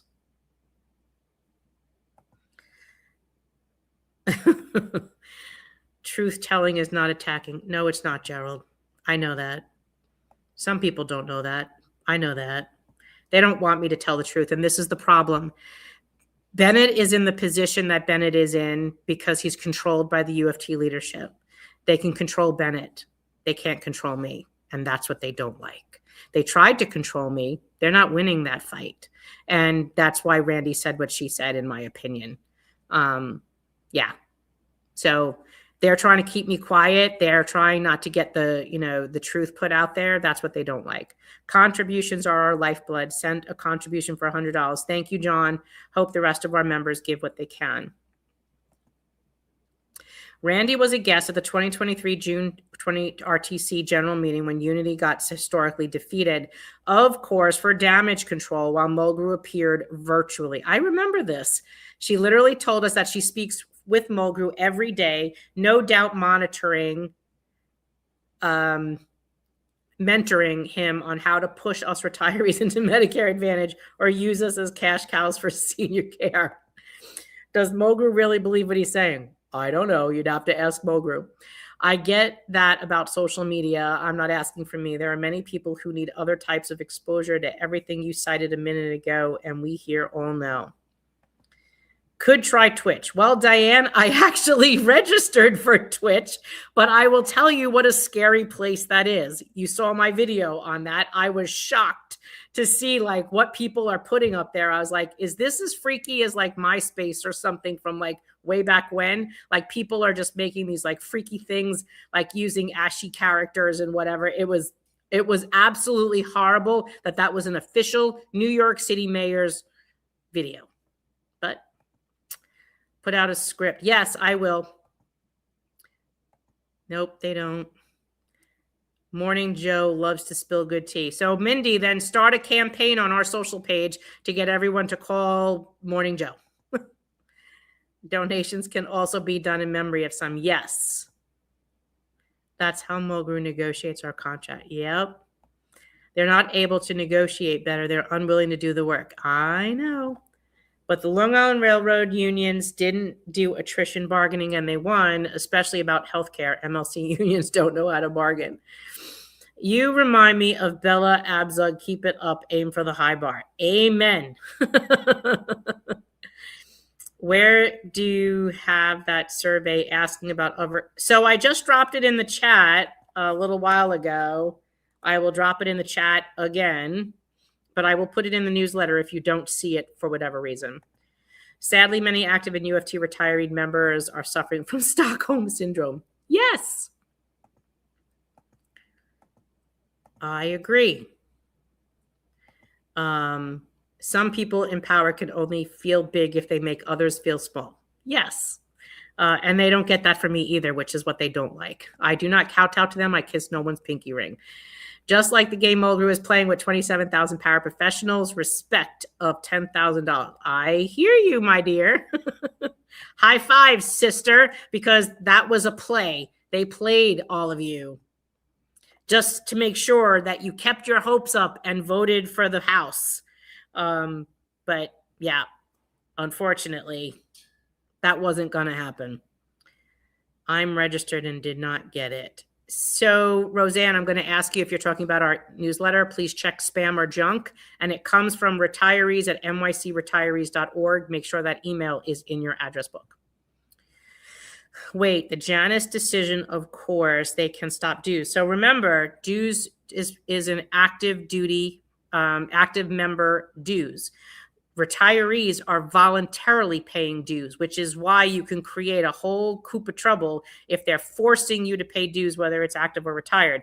I'm not telling you not to pay dues. I'm telling you don't pay your COPE or Peoples because they're using that money against you. It is up to you to determine what organizations you belong to and pay a dues to.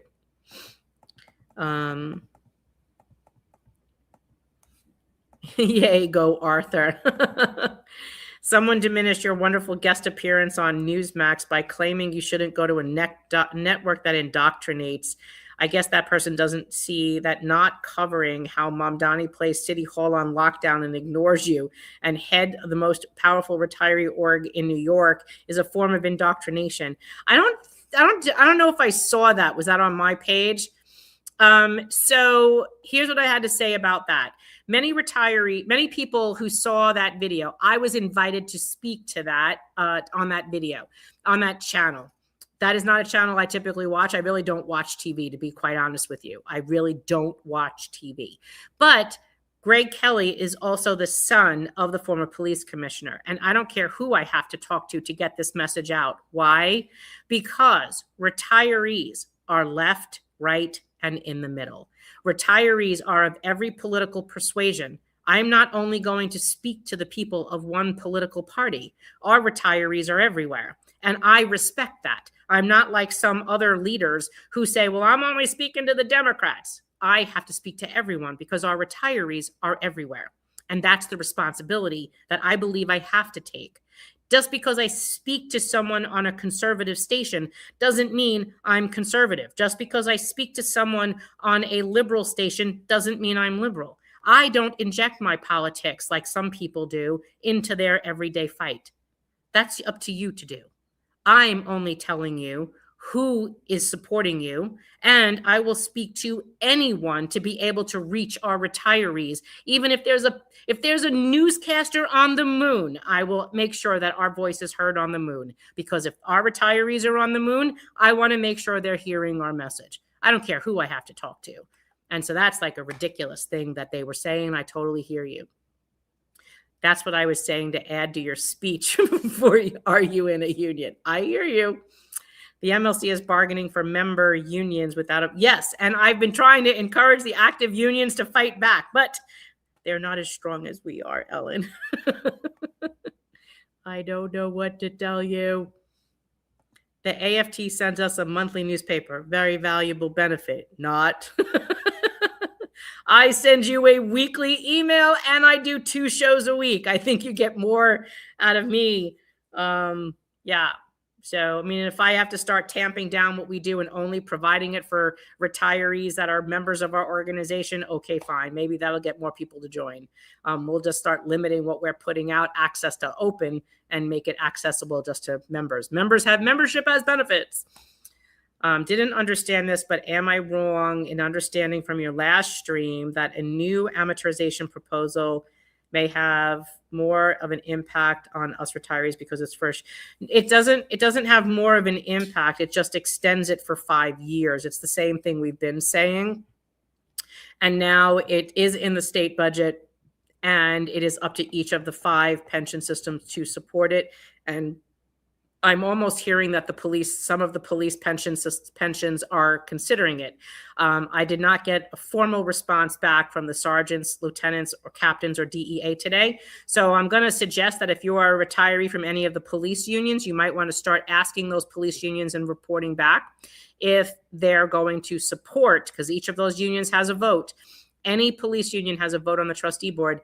Ask them how they're voting, because I will tell you, we're being told NYSERS, TRS, BERS, and FIRE are all doing it, and I do not have a lock on the police pension system.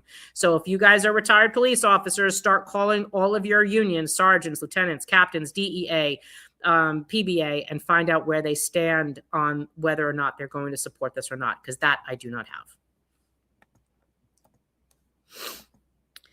Mamdani gave $90 million to buy 1,000 soccer tickets for the World Soccer Playoffs next month to give out soccer fans in New York City free transportation to the games at Met Stadium in New Jersey next month. They're being counted. Okay, so the votes are being counted. Wonder why they're waiting so long. Thank you so much for all you do and sharing yourself with all of us. I appreciate you, Roberta. So this is going on almost 2 hours tonight. Thank you. I may be the subject of Randy's next book. Yeah, I wouldn't put it past her. Yeah. What can I tell you? You can come to my house in North Carolina. Good burgers. Randy used $1 million. Yep, I saw that before. Thank you, Diane. That's from me. Hi, honey.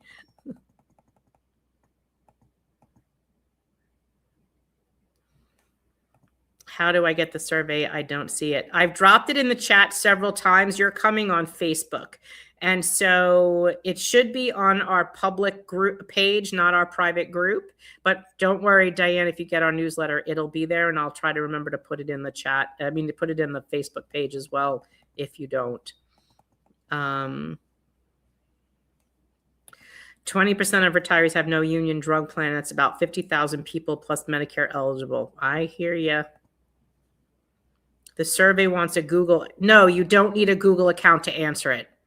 You don't need a Google account to answer it. I do not log into a Google account. Ignore that. You do not need a Google account. You do not need a Google account. You do not need to log into it. Don't log into it. There's nothing to log into. You're just answering questions. If for whatever reason you're having an issue on that, just use a different browser. But we are not collecting any information off of that.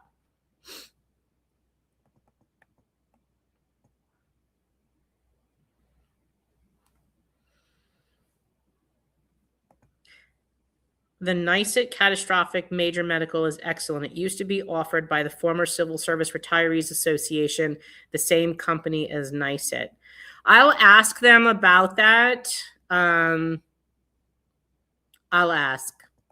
But remember, too, if I don't have the information from this survey, I cannot get this out. Because back then in the 70s, when CSREA started, we gave them all of our information. We didn't hide where we were born, our birthday or our gender or whatever. They were then able to go to the insurance company and offer those plans. If you don't want to give that to me, I have no ability to negotiate something for you.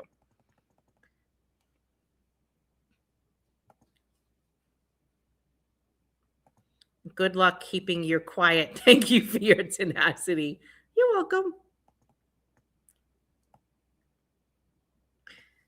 Hello, Queen. Hello, Queen. The anti-Mamdani rally was billed as a rally against anti-Semitism held in Brooklyn and Brighton Beach. It was a bait and switch and turned into an anti-Democrat rally. I was there. It was very divisive, and I left very disappointed. I'm so sorry to hear that. But see, this is the problem with using people as political pawns. I will not do that. And that's shameful that someone billed it like that. The one announced is for May 28th at Gracie Mansion. Well, honestly, Claudia, listen to what Roberta just said. You need to be careful that might be the same group.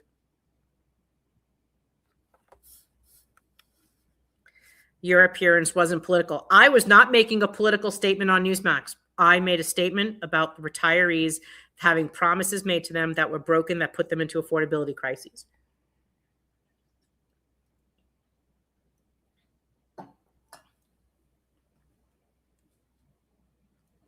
Kathy Barbado, how do I receive the weekly newsletter?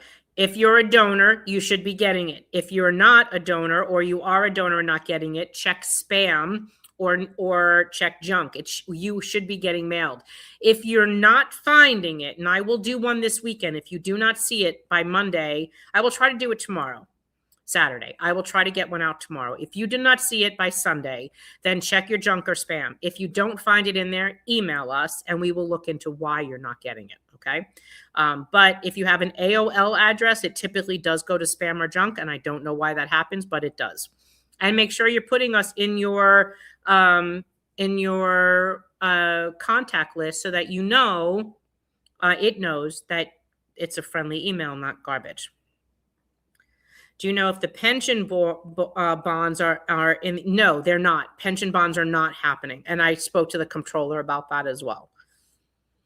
I donate monthly, check spam and junk, but don't see a newsletter. So if Stephanie would do me a favor, please email the organization retirees@nycretirees.org and tell us your email address that it's going to. We will check and see why you're not getting it. Okay. I think I put out one on Tuesday, I think. And then, yeah, Tuesday. And then it was Monday, I think Monday or Tuesday. And then it was resent out like Wednesday for those that didn't open it.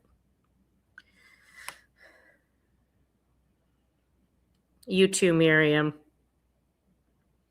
Nice at catastrophic in AMBA now. I don't know what AMBA is. Agreeing with limiting our access to newsletters only to people who pay dues, or at least our annual dues.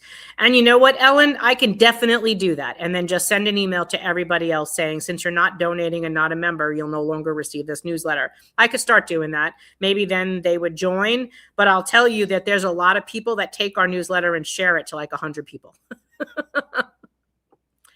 So,